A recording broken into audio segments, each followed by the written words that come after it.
সাধারণত সবাই দোকান থেকেই কিনে খেয়ে থাকেন মিষ্টি, তবে ছুটির দিনে চাইলেই পরিবারের সদস্যদের জন্য দুর্দান্ত কিছু তৈরি করে চমকে দিতে পারেন। আসসালামু আলাইকুম, welcome back to my channel. আশা করি ভালো আছেন। যথাসময় নতুন আরেকটি রেসিপি নিয়ে হাজির হলাম আপনাদের সামনে। আজ শেয়ার করব কাঁচা গোল্লার রেসিপি। এই মিষ্টান্নটি গরুর দুধ হতে প্রাপ্ত কাঁচা ছানা হতে প্রস্তুত করা হয় বলে এটি কাঁচা গোল্লা বলে পরিচিত। যদিও নাটোরে এর উৎপত্তি হয়, তবে এখনও সমগ্র বাংলাদেশে এই মিষ্টি পাওয়া যায়। দেখে নিন রেসিপিটি।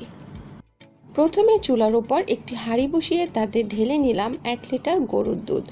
দুধ বেশি জাল দিতে হবে না। একটা বলক উঠলেই তাতে দিলাম 1 টেবিল চামচ ভিনেগার। কিছুক্ষণের মধ্যে দেখবেন পানি থেকে দুধ জমাট বেঁধে গিয়েছে, অর্থাৎ ছানা তৈরি হয়ে গিয়েছে। এবার গ্যাস অফ করে দিলাম।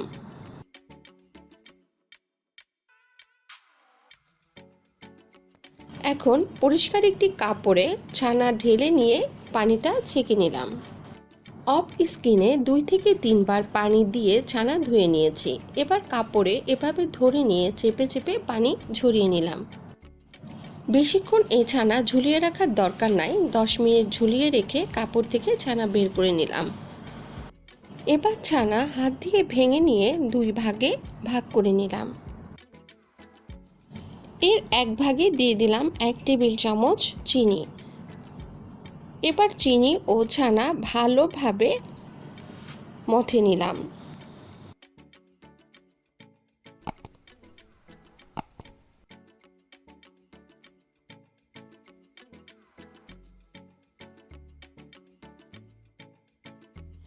এবার সরাসরি উনুনে একটি হাঁড়ি বসিয়ে তাতে নিলাম ওই মথে নেওয়া ছানা ও চিনির অংশটি।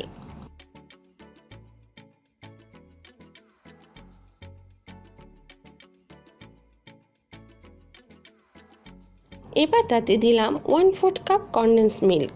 এখন খুব ভালো করে সবকিছু মিশিয়ে নিলাম।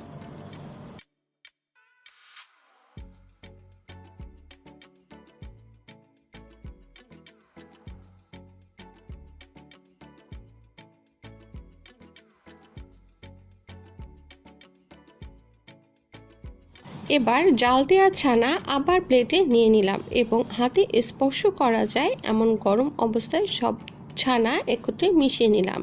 আর এটা গরম গরম অবস্থায় করে নিতে হবে। খুব ভালোভাবে মেশানো হয়ে গেলে 2 হাতের তালুর সাহায্য নিয়ে মিষ্টির আকৃতি করে নিলাম। আমি আমার পছন্দ মতো শেপে করে নিয়েছি। আপনি আপনার পছন্দ মতো শেপে করে নেবেন।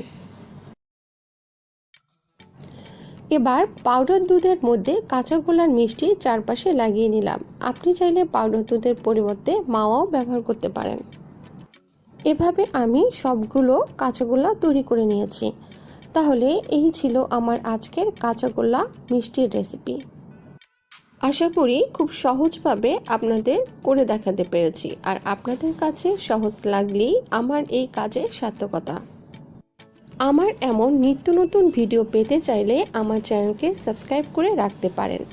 আবারও নতুন আরেকটি ভিডিও দেখার আমন্ত্রণ জানিয়ে আজকের মতো এখানেই বিদায় নিচ্ছি। আল্লাহ হাফেজ।